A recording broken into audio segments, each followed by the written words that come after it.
What's going on, everybody? Chad here with you. Welcome back to the Dorky and 40 channel. And today we're going to kind of keep on going. We'll call this part 2 or whatever of my tuning setup the best that I can explain it. My overall goal within maybe the next couple months is just kind of try to dive in and understand a little bit of this a lot more. There's a lot of tools that are available out there now, like Black Box and the Pids toolbox, and of course there's Plasma Tree.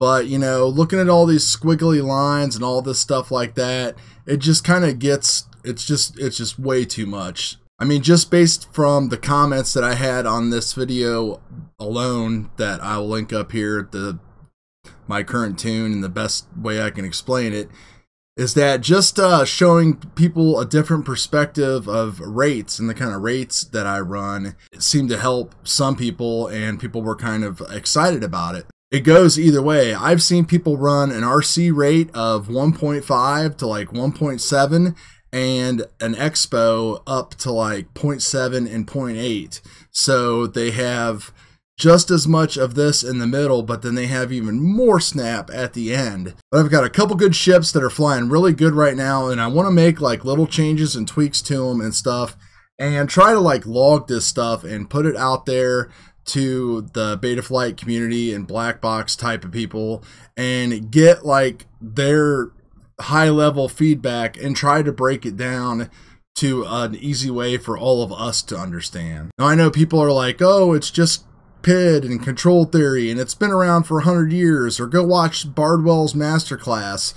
And I mean, you can study all of that stuff and watch all those videos, but I've probably watched those videos dozens of times, and you just don't get much out of it, especially nowadays, because everything is so different and reacts so much differently than it used to, at least in my opinion. And the other thing is that, you know, no offense to the way that his videos were, but they were kind of disjointed. Like the situations that he put to explain P, I, or D or whatever didn't really kind of match up with the problems that I was having. And from the comments that I see, the problems that you guys are having, a lot of people still have problems with oscillations, kind of figuring out how to find your rates, kind of figuring out just what all of these little settings do. The filters, RPM notch filters, you know, there's so many things that people want to know, what they do. And the little tuning documents that Betaflight makes are great, but they're so situational. So much of the information I've been reading out there is all based off of racing pilots. Everybody I've subscribed to pretty much on YouTube almost is all freestyling, and yet the amount of information that's available out there for tuning is really race oriented and focused. I mean, once again, Mark at UAV Tech, you know, he's kind of one of the few people that I see that actually breaks it down for if you're a freestyler, maybe try this. And if you're a racer, you know, try this. So once again, we are dealing with the Source 1 here, which I actually have kind of made a few changes to it. The standoffs on the Source 1 were getting really bad. So I got some new standoffs, and they're 2 millimeters shorter. So they're 28 millimeters now. And everything is Loctited and all that stuff. I made sure that none of my wires are pulling or tugging on anything. I put some extra tape and foam pad and stuff back here, underneath the VTX and all that kind of stuff, just to kind of try to eliminate any type of extra little vibration or oscillation that might get into the stack. Now I am using, you know, the Raceflight Revolt stack in here and stuff, which if you're running at 32K or on Raceflight stuff, we know it has a more sensitive gyro. So my thinking is that if I can get this pretty much locked down, then that means that I can get my second Source 1 locked down, which means that since this is kind of a common setup, again, that everybody else is flying now, even though it might be a different frame or whatever, then hopefully we can all just kind of work together and really kind of get a grip on some of this stuff. So if we go into Betaflight here, this is the current setup that I'm working with on Profile 1.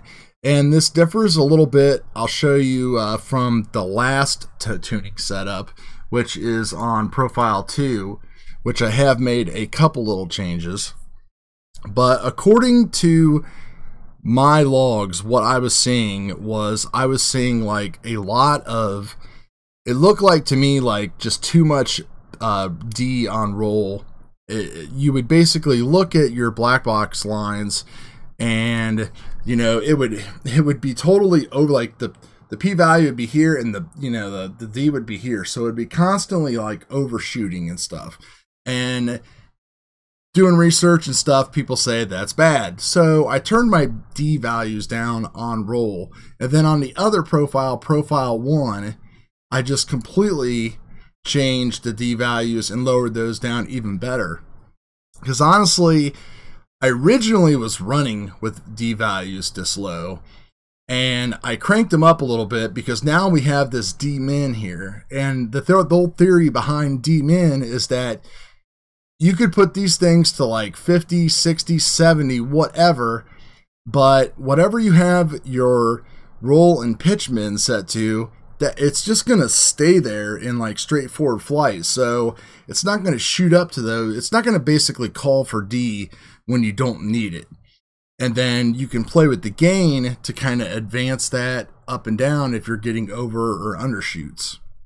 So I've got it set up on 2 different profiles with 2 different D values. Everything else is the same. I've yet to test this just because the weather has been horrible and windy, but this is where I'm going with this right now. So the other adjustment I made was I did turn on VBAT compensation, and the whole reasoning behind that is I think a lot of you are 4S flyers out there and not 6S, so it's not much of an issue, but the VBAT PID compensation is something that really does work. I mean, it'll actually kind of dumb down your PIDs a little bit when you first plug in your battery and you're at like 4.2 volts. And then it'll boost them up a little bit when you get down into your lower voltage on your pack towards the end of your flight. So you don't notice as much of a drop off. Like there'll still be a drop off, but just not as much. So I turned that on both profiles. The other thing that I did was I increased this throttle boost. And I think this is helping a little bit. I did get to fly with this throttle boost. I just went from 5 to 15. Mark kind of recommended it a little bit on his video, like 15 to 20 for people to try out. And, you know, if you move your throttle at like regular stick speed, this doesn't even work. You basically have to be like coming out of a dive and kind of be in trouble, and you like slam on the gas, and then it's going to like rapidly accelerate it for you. So he said it's really kind of a feel thing, so I don't really know if it's going to do much yet, but it's something else that I did change. I also changed the TPA and TPA breakpoint numbers just slightly. Again, from what I'm gathering from like Mark's videos and online, is that a lot of people, since TPA is only settled around D now, we want it through the entire, we want D through the entire prop wash zone, which is usually up to about 75 to 80% of your throttle. And then we want it to just like drastically just like cut off. So that way, if you're doing a big punch out, it just doesn't freak out and start like vibrating everything. Some people say that that can be caused by P. Well, it can also be caused by D too, because if you're really doing a crazy maneuver and you hit that gas, then it's going to call for more D again, and it's just going to spike that number and make things go crazy. One big thing is I pumped up anti-gravity to 10, which isn't that big of a jump, I think, from 7, and I might even go higher on this, mostly because I do notice that flying with the Hero 7 and stuff, that sometimes toward the middle to the end of the flight, this has to do with that VBAT compensation, I can kind of feel a little bit of dipping, or it's just not flying as straight and true when I hit the throttle sometimes.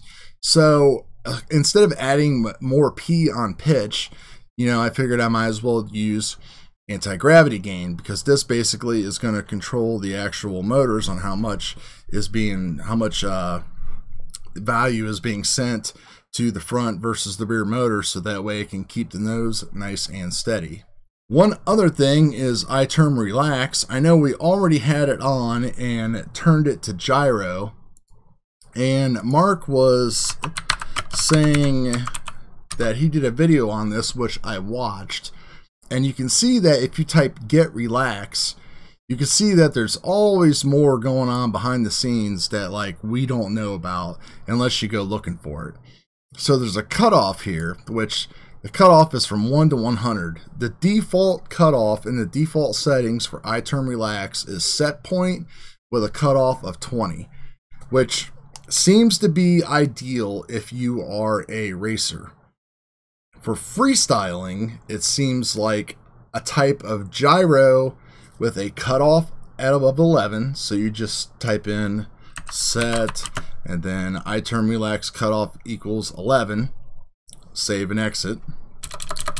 That is supposed to basically kind of tame that iTerm a little bit more and kind of make that function. And then those are pretty much like just the changes that I'm going to try now. And I have tried, like I said, maybe one or two of these at a time, and I've set them up on different profiles. So maybe you want to do the same thing. But again, unless you're kind of like, the whole reason why I changed a lot of this D stuff at the same time is because I actually did do a log and I saw that there was a lot of D noise there. So I want to get this stuff right and find out for sure what the heck is going on. I really want to go and do the RPM filter thing, but I've already done it and I wasn't happy with the results.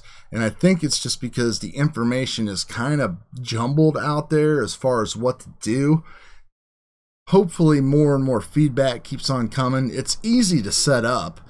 It's just the problem is when you get to what should you do with your filters, because the tuning guide tells you just to turn this off, turn this on, set this here, check for cool motors, check for cool motors, check for cool motors. And I kind of like just seeing something that's more laid out. So one important thing that I want to share that kind of goes with my rates and also will work is something to look at that was in the tuning guide, is talking about like RC smoothing. And this is really big in Flight 1, and it's gotten bigger in Betaflight over the years, especially with CROSSFIRE and FRSKY. Because FRSKY does things differently with the way they transmit their protocol versus how CROSSFIRE does. Like, not only is CROSSFIRE faster, but it also puts out, I guess, a smoother signal. So you can kind of run with like these automatic features right here and get a actual cleaner looking step response whenever you're doing your I'm sorry, that would be a cleaner looking RC command, I believe, when you're using your actual controls. But with FRSKY, it's kind of like putting it out there and things look like stair steps. So if you look here at the bottom of the Betaflight 4.0 tuning guide, you can just find that by Googling Betaflight 4.0 tuning guide. And all of the tuning guides are all right there, all the way back to 3.4 when they start doing this. I also see that they've made some updates here for some other copy and paste CLI stuff, which I don't know. I don't agree with that stuff, but anyway, try it out if you want to. But they talk about the FRSKY, you know, causing some like jitter and a very steppy response during small inputs and fine control. So they talk about disabling this filter, and it will change the way that the packets are sent. So that way you get a cleaner trace. And this was with a FRSKY radio with Hall gimbals. So that's a lot of information, I know. Little changes that you want to make and try out here and there. I am very excited to test it out and see how things go. I hope that I get a good handle on that denoise by kind of dropping that stuff down. And maybe since I dropped my D's down, then maybe I can drop those P's down a little bit too. Because, you know, D honestly is one of the is a huge factor when it comes to stick feel. The higher your D, the more like squishy your stick will feel as well. So when you lower your D, your quad will become a little bit more responsive. But the same thing happens with P and to some extent I, even though I is kind of like locks your trajectory after you've already made those stick movements. So it's just things, a lot of it's based on feel, guys. You know, you've got to be doing this for a long time to kind of understand the stuff. And trying to fly the same setups, you know, that is one of the biggest mistakes that I've made over the years, is not sticking to like a setup and not being able to progress. I'm always playing around with stuff and everything. You know, instead of just trying to do something cool, like play with like a Cinewhoop or something like that. So I'm building the Squirt V2 here. Pretty excited about that. You know, constantly changing frames and hardware and stuff, which everything has gotten better. But for this year, like, I'm pretty much stuck on these and my Epic and, you know, the little just fun stuff like that, and maybe a Tiny Whoop or something. But I want to get really good with these Source 1s and try to like take my flying and education to like the next level, like over the next 6 months here. And who knows what the future is going to hold when it comes to the technology and everything like that. But I think I'm good on batteries, 6S setup and stuff like that. GoPro Hero 7, so I'm pretty happy. And thanks for all you guys for checking things out. Hopefully this helps. Sorry for droning on too long. I'll try to cut some of it out. Talk to you later.